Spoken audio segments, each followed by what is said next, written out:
waan magaalaa laalchisuu fi waan anaa fi obboleeyyan kiyya laalchisuu irratti naaf heeruu keessaniif isinis galatoomaan isinin jaa. Dirree Dhawaa siif maali?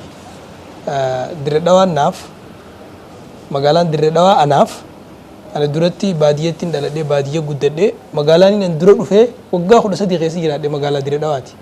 Anaaf Dirree Dhawaan jecha gabaabaan ibsi yoo naan jette dagaagina, qaroomina, guddina magaalaa Dirree Dhawaattiin if baree jechuun hin danda'a. Magaalaa Dirree Dhawaatti if baruu bira kutee namni illee na bare. Anaaf magaalaan Dirree Dhawaadhaa mana kiyya jechuu bira kutee harmee xiyya talamadaati jechuun danda'a. Akka harmee xiyyaatti ilaala. Biyya gurguddattee hunda hoggaan dhaqee amma bakki namaaf jiraadhu magaalaa Finfinneeti. Magaalaa Finfinnee hoggaan jirus Dirree Dhawaan keessa jiraachuu osoo hin ta'in iddoo qalbii xiyya keessa ni jiraatti. Qalbii keessaa na bahuu hin dandeenye. Akka jaan uummanni Oromoodhaa namni biyya ifii miilaan keessaa baha qaamaan keessaa baha malee qalbiin keessaa bahuu hin danda'u jaan. Biyyi ifii iddoo keessa jiraatan qofa osoo hin ta'in iddoo qalbii keessa nama jiraatu jaan. Dirree Dhawaan anaaf onnee xiyya keessa qalbii xiyya keessa na jirti. Bakkaan fedhe yoo jiraadhe magaalaa xiyya mana xiyya harmee xiyya talamadaati jedhin fudhadha Dirree Dhawaa. Haala jiruu fi jireenya hawaasaa kamuu keessatti nama gaarii ta'uun irra baay'ee filatamaa fi jaalatamaadha. Gaaroominni namoota gaarii ta'aniif yeroo himamu kan dhaadheeffamu. Arjaa akka galaanaa yaa'u hayyuu dubbatee dubbii namarraa fixu fi goonni duulee biyya isaarraa deebisu namoota faaruun malaniin keessaa isaan ijoodha. Jamaal Aliyyee abbaa qabeenyaallee miti sheekallee miti Jamaal Aliyyeeti. Namuu akkumatti beekuun nama fudhata.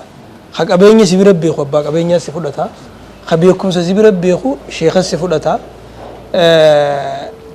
Kan ammoo warri keenya itti na beeku Jamaal Aliyyeeti. Anis Jamaal Aliyyeetiin ni beeka.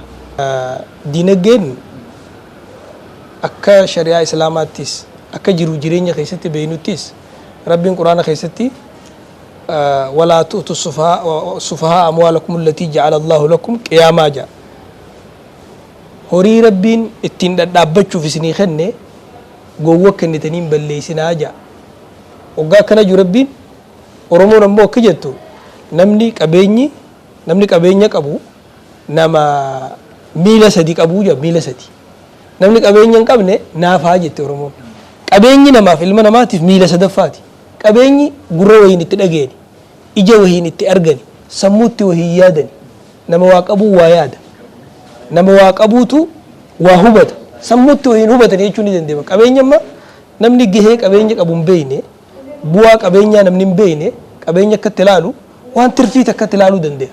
Ammoo qabeenyi tirfii miti.